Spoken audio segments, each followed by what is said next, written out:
Good afternoon, everyone. I'm Bartłomiej Sięka. I have the pleasure and privilege of being a Chief Executive Officer of SemiHalf, an embedded systems company I co-founded in 2005 in Krakow, Poland. And this afternoon, I would like to talk about stuff that is under the hood, which is, in this presentation, system software. I want to talk about what system software is and what are the interesting things that will happen in the system software arena in the future, hopefully. So I want to describe some of the emerging trends from the Silicon Valley perspective as far as the system software goes. Now, why talk about system software? Basically, the idea is to give a different perspective to the audience. Everyone knows what's mobile application, what's social media, social gaming, and stuff like that. Stuff that we do at SemiHalf is different. We do with software that's much lower level than the stuff that's very prevalent and familiar to everyone. So I want to take this opportunity and bring the system software notion to the people. As an intro to system software, I will talk about embedded systems, which is the stuff that the SemiHalf is dealing mostly with, then about system software, and then I will talk about those two trends that we see working with our clients from Silicon Valley. One of them is software-defined networks, and the other one is the ARM server. Most of you have probably read or heard about those things on the news. Hopefully, I will be able to present some technical details about what those things mean and what they are, and I will also try to give some business perspective around those, because we feel that both areas are very, very promising as far as the business goes. Those things that I will be describing in the second part of the presentation, they are much about things that's likely to happen, about projections and things like that. The data about those is very fragmented and there's nothing certain here. So I would like the second part to be open. If anyone has some information that I don't have and is willing to share and enhance the content, please go ahead and add stuff. I will conclude with a short summary about why we think this business is so great looking. So let's start with embedded systems. For those of you who don't know, an embedded system is a computer system, usually microprocessor based, that's characterized by being specific to one particular function or a small set of functions. So this is in contrast to a server computer or a laptop computer or a desktop computer that can serve whatever function is defined by the software that's running on it. So you can play a game, you can work on a spreadsheet and stuff like that. And the defining characteristics of an embedded system is the limited set of functionalities that it has been designed and built to perform.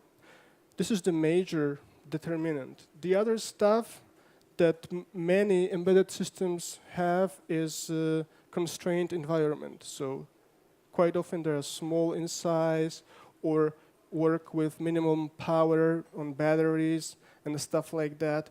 They often work in harsh conditions, in cold temperatures, in dust, able to survive vibrations, shocks, and stuff like that.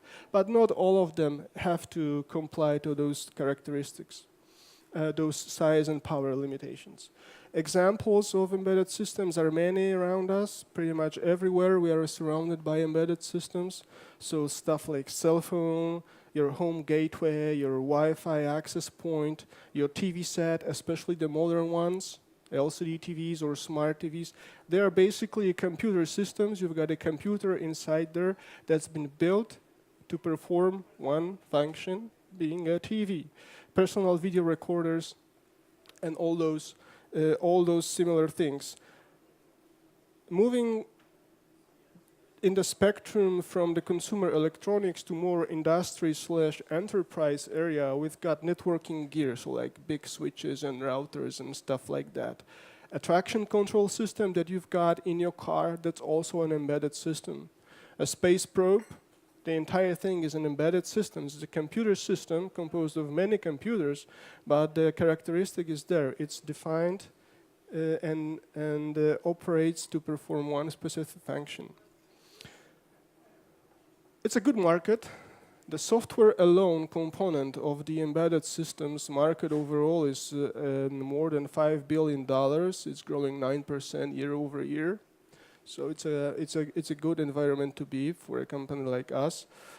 Interesting thing is that the hardware portion of the market is orders of magnitude greater. It's about $150 billion for the hardware portion of the embedded system market. Moving further to the system software definition. So basically, system software is a software that runs on a computer and sits in between the hardware and the application. And by application, I mean many things like your Excel spreadsheet and stuff like that.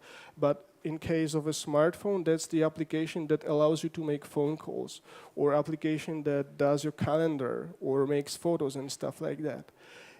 Everything that's in between the application software and the hardware, we term this system software. Very often that's being thought as the operating system, but there's more details to it. Stuff and the software that we work with is composed of many, let's say, subdivisions. So we've got the ROM, which is the memory that's in the fabrication process stored in the chip itself. That's the little tiny software that gets executed when the chip is powered on for the first time. It's very small, very limited, but this is the first thing that happens on a chip. Then we've got bootloaders. They're very simple programs that do input and output with the user and stuff like that. They can access storage, they can configure memory and stuff, but that's pretty much it. Their main function is to configure basic subsystem of the computer and then launch the operating system. The operating system being the meat of everything. This is the foundation and the building block upon which all the applications are made. So this is stuff that's really under the hood, that's underlying all the computer systems that surround us. Device drivers, technically they are a part of an operating system, but oftentimes they are described as a separate entity. So this is also system software. And stuff that is not technically part of the operating system, but is not a part of the application either. And by these we mean different frameworks and libraries that support the operation of applications. So that would be networking components, like for example networking stacks, virtualization support, subsystems and things like that, video processing and others. And again, why even bother with the system software, with all those applications and mobile and social stuff? Why do we do this? Because it's great stuff. It's the systems that we work with are very complex. An operating system is a very large entity composed of multiple elements, huge code base, very big. And we like working with complex and challenging things. Working with system software also caters to our personality traits, meaning that we want to pop up the hood, see what's inside, we want to understand how stuff operates, we want to break things, we want to fix them, we want to find out what it is. Working with system software enables us to do this a lot. It is an area where you have to constantly learn new stuff, because the things that you work with, the chips, the silicon, that changes very often. The silicon vendors, they produce and ship new chip variations all the time. And anytime a new chip comes on the market, it's got more interfaces, it's faster, it's got complete new functional blocks that you need to program and stuff like that. There are new paradigms as far as connecting components in a computer go and stuff like that. So you have to constantly read up, learn new stuff. Architectures also evolve. I will be speaking more about architectures in a minute, but the generations of processor change every time. I mean, not every time, but periodically. And you know, you need to be reading and researching stuff all the time to be able to work effectively in the area. Many systems that we work with have academic research roots. So for example, FreeBSD operating systems that we do a lot of stuff with, that has been started as a research project at the University of California at Berkeley. And you know, a team of top-notch researchers has spent several months or years designing and implementing this. And it really shows when you work with the system, you can come across sections of code that are really beautiful. I often have engineers come over to me and saying, hey, I have been reading this virtual memory management subsystem, and it's just such a great stuff, such well-designed and just beautiful code. So this is really what's going on, and you get exposed to stuff that's, you know, really good quality source code and stuff like that. But sometimes not. Sometimes you work with poor quality and crappy things as well, but you get to see a lot of beautiful code in the embedded systems. And it's a good business. It's a good business. Our company is profitable from day one. We work with top players from silicon industry, major Silicon Valley silicon providers are our returning customers, and we just love doing this. So what's next? What's next in the space of the system software? So those two things I wanted to mention, software-defined networks and ARM servers. How come we know about them? I mean, you can read on the news and stuff like that, but semiconductor vendors, the clients of ours, they have been talking about this for a long time before. We have been working on some projects, for example, in the ARM server space for over a year at the moment. So this stuff is really happening at the moment, and hopefully it will grow. So moving over to one of the rising trends, which is the software-defined networking. Basically, what that is, well, one way to look at it, because SDN means a lot of things to many people. That's the beauty of the situation. But the way we think about it is that it's basically moving network functions to a software that's decoupled from network elements. Does it make sense? Anyone understands what I'm saying except for the Cisco guys? So on the left picture, you have a typical nowadays present network setup where you have a bunch of computers, you have some laptops, and you have a bunch of network elements, routers, switches, wireless access points, gateways, and stuff like that. This is a small example that would probably be a small office, but to configure and manage all this infrastructure, this is very time-consuming. All those systems have different interfaces, different user interaction, control applications, and stuff like that. So you have to know how to configure your switch. If your Wi-Fi access point comes from a different vendor, you have to learn new set of skills and stuff like that. As the organization grows, this becomes a nightmare. Imagine a data center where you've got 10,000 machines, for example. That's enormous overhead for just managing and orchestrating this. So people have been thinking about taking this management and configuration burden out of the hardware and move it up to software.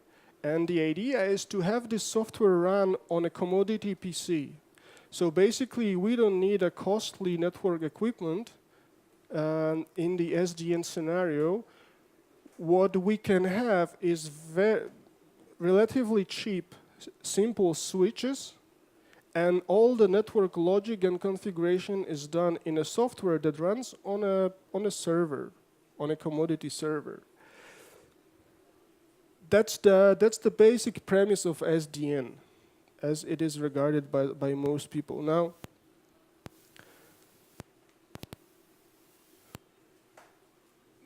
more technical characteristics are plane separation, meaning that the control plane is located on a server and a data plane which is moving the packets through the network is on a different machine. So we decouple and we separate those two entities so we can manage each of them more efficiently in a better way. The configuration is also centralized. We don't have to go and configure 10 or 20 or 100 devices manually one by one. We can talk to this one server, this one SDN controller as it's called, and have the configuration and management being done with less overhead. The new stuff that's a big promise of SDN is that we can move network applications purely to the software. So for example, nowadays when you want to firewall your traffic, you have to buy a firewall box and install it in your infrastructure. In the SDN mode, you can imagine having a firewall application, pure software that you will buy and install on the controller. And this firewall application will talk through the controller to all your switches and all your infrastructure and perform the function of a firewall. The same goes for other networking applications like the packet inspection, although that's still not clear how to achieve that in SDN and stuff like that. But the idea is that you keep your infrastructure and your hardware the way it is, you don't change it. And if you want to reconfigure your network, if you want to add a new application, upgrade them and stuff like that, you just change the software on the controller. Your network is defined by the software that runs on a controller. Again, the promise is that the SDN will give standards protocol, meaning that once you have a controller set up, you will be able to buy switches, network elements from different providers.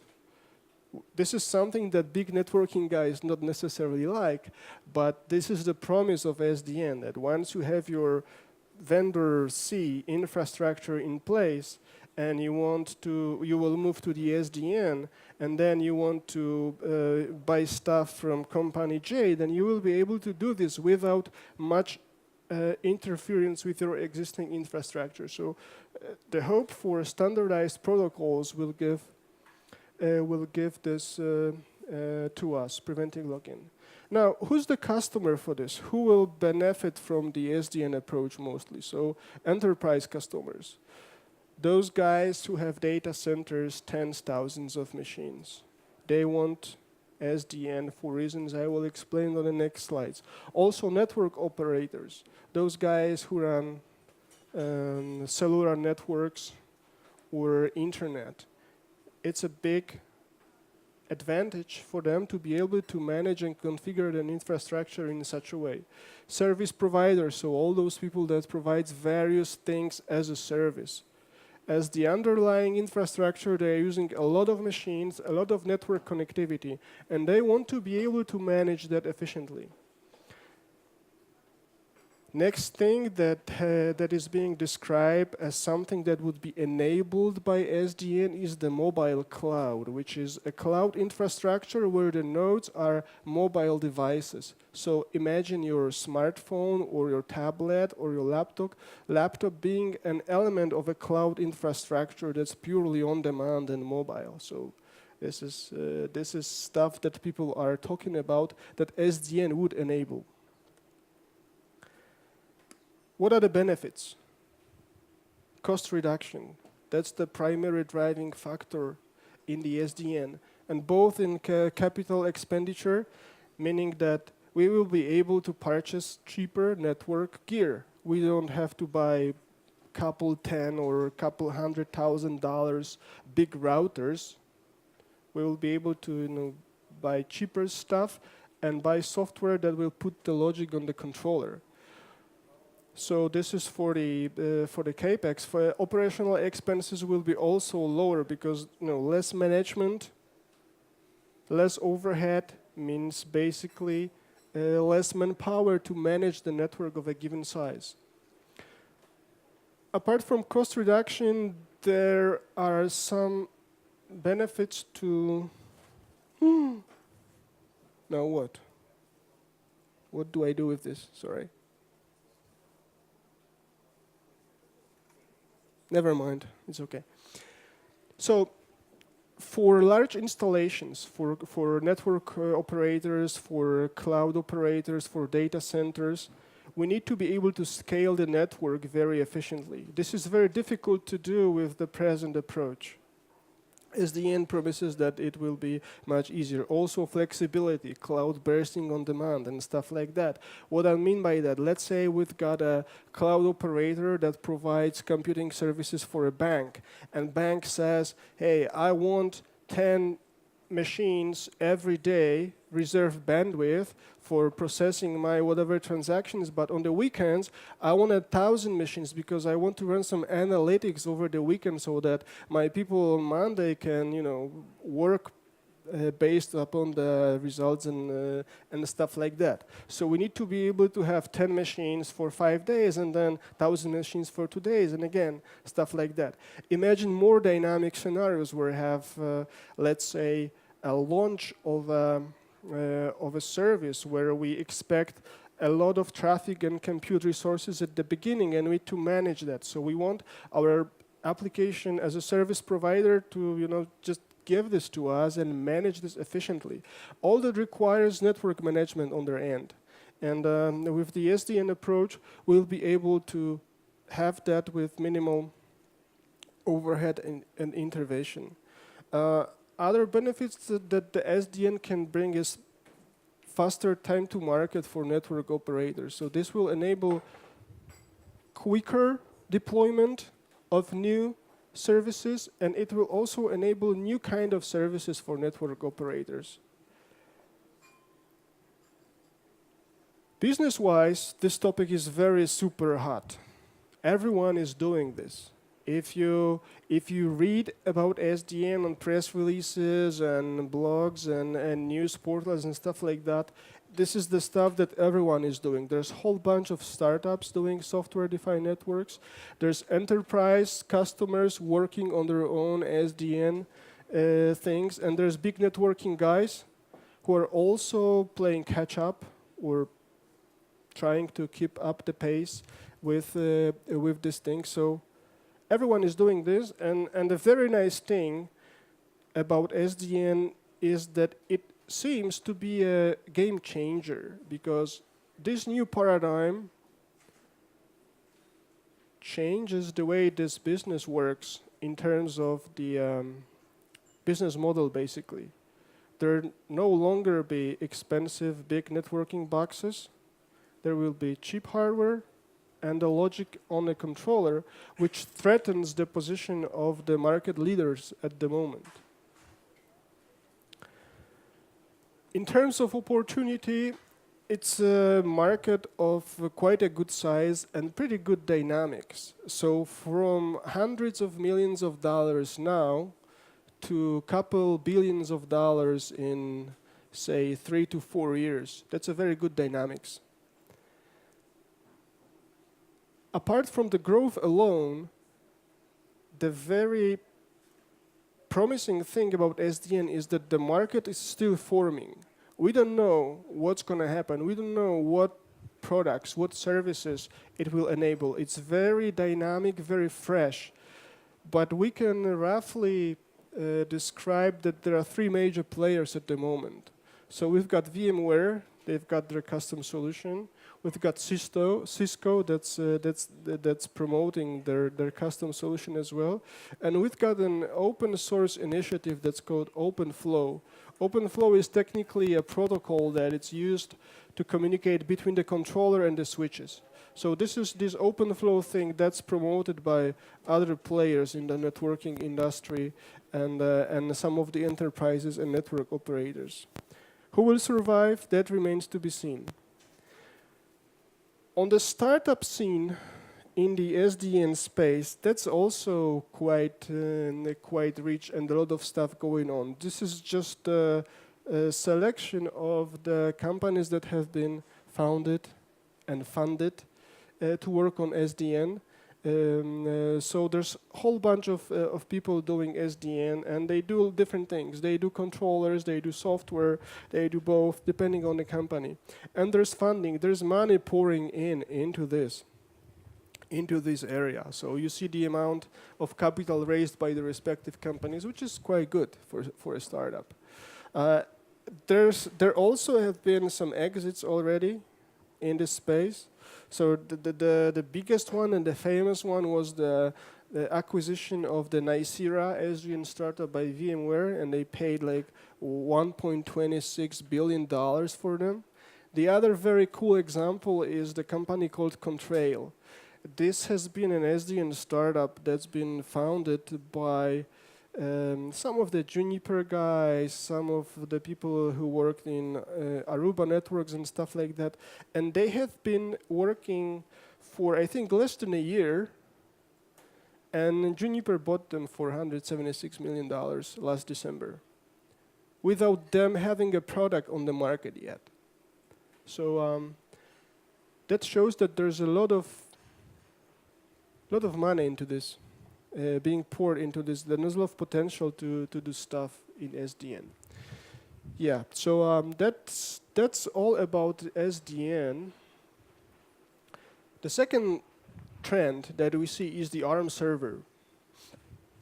So servers, as we know today, are built on x86 architecture. A computer architecture is basically a kind of processor, sort of. So most of the PCs and laptops and servers are x86, which is the architecture developed and sold by Intel and AMD as well. But there are other computer architectures in the world, especially in the embedded market. There are processors of different architectures, for example, ARM. Many of you, I'm sure, have heard about ARM processors. These are the processors that power pretty much all mobile devices at the moment. So all your smartphones, phones, tablets, there's ARM processors in there. But there's more market segments where ARM is very prevalent. By the way, the shipments of ARM processors are 2 orders of magnitude greater than the volume of Intel chips ever sold. So that shows you how big that market is. But anyway, servers now all x86. 95% of that market, Intel. And ARM has recently become a feasible choice for a server computer. Why that? The chips, as the architecture progresses and changes, have gotten more features, especially those that are critical for server operation.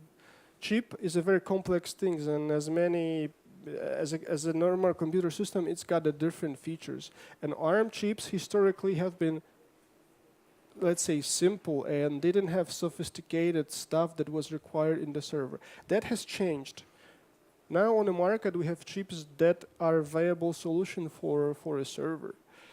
The other thing with ARM was that they were not performant enough. At the time where Intel had been shipping processors with clocks ranges to 3 gigahertz and stuff like that, ARM was below 1 gigahertz. So there was no enough raw power to power a server. But it has changed. There are ARM servers now, multi-core for 8 cores, over 1 gigahertz. Over 1 gigahertz. And also, one of the blocking factors for ARM was the limited ecosystem. So in order to have a server, you need to have a lot of software, system software, of course, and it was just not there. There was no support, there was no expertise. You could build a server, but there would be no software to run it, or no good quality software to run it. This has changed. This is a process. This is being changed. And the ARM brings an interesting promise to the data center operators, which is basically lowering the energy consumption. ARM chips have been historically very power efficient. Hence their dominance in the mobile market, where you have to operate based on battery power for a long time. ARM chips are much better at energy consumption than Intel chips. So this is a big thing for companies that operate data centers where they have thousands and 10,000s and hundreds of thousands of computers, and the electric bills goes into millions and tens of millions of dollars. So saving couple percent of that means $1 million. And ARM servers bring the promise of a bigger energy savings than just a couple percent. So basically that means lowering operational expenses.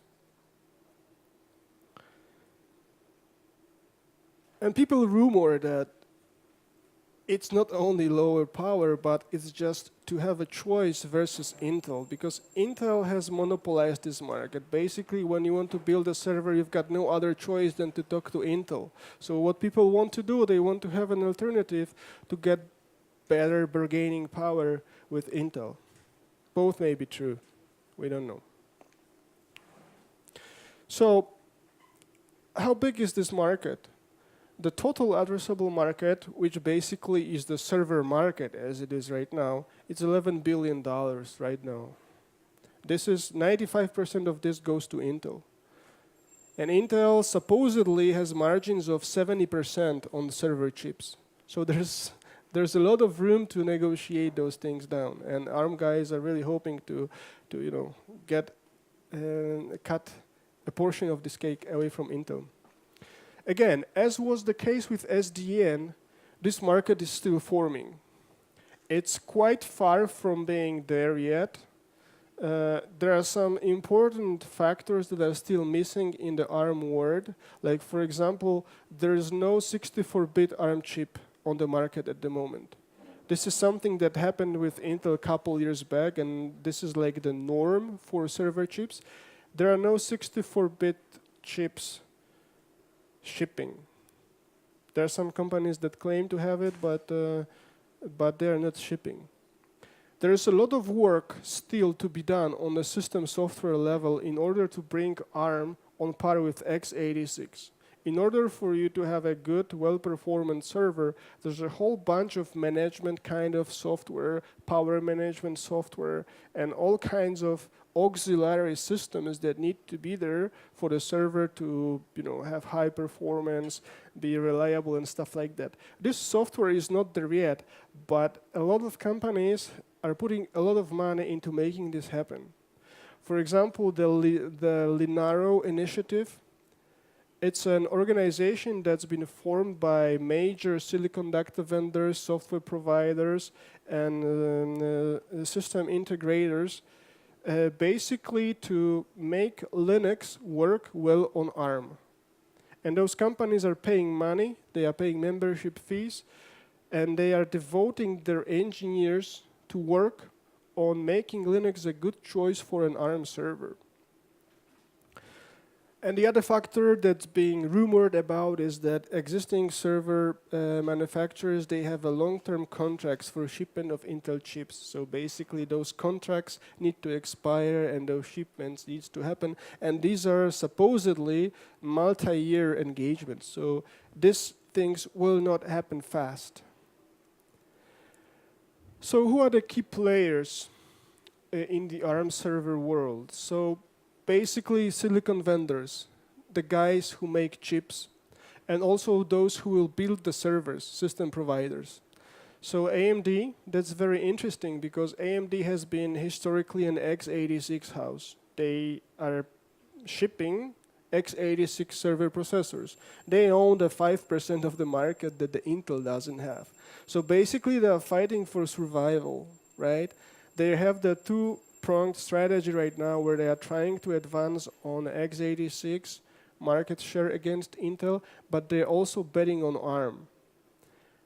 They are reporting to have a 64-bit chip sampling in first quarter in 2014. Chip sampling means that there will be real chip then. It will not be in volume quantities available for purchase, but they claim to have an actual piece of silicon that will work by then. There's this company, Applied Micro. It's a big semiconductor vendor, and they have announced a 64-bit ARM chip a year ago. It's called X-Gene, but the situation with Applied Micro is not clear, really, because no one has seen that chip ship since then. Supposedly, they have some FPGA version, technically speaking, but they are not shipping. There's this startup, Calxeda, that's making chips and making servers. They actually have a product that they ship. There's also Cavium. Historically, MIPS.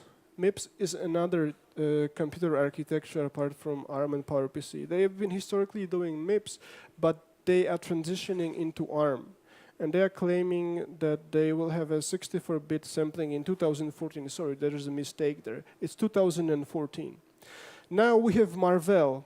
Marvell has this chip called Armada XP. It's a quad-core ARM chip that's being in a program together with Dell, where they have actually built a server. They have a program where they have built a bunch of servers, and they are testing them with customers. So it's an existing piece of hardware, an ARM server from Dell, but it's not available publicly. I mean, it's not like anyone can go and buy it. They have just made a bunch of those servers, and they have selected customers and partners who are evaluating this. They have also provided sort of the virtual laboratory. They have a setup where they have a bunch of those servers, and they provide access for developers to log in and try to see how this ARM server works and stuff like that. Interestingly enough, SemiHealth has been doing some system-level work for the Armada XP, and that supposedly went into this server. Samsung is an interesting player in this field because they are a big company. They have a lot of chip design expertise. They are able to design chips by themselves. They have also a lot of integration expertise. They know how to build systems. They know how to build computers and stuff. So they have a lot of money. So they are a company to watch as far as the ARM server goes. And there's many more.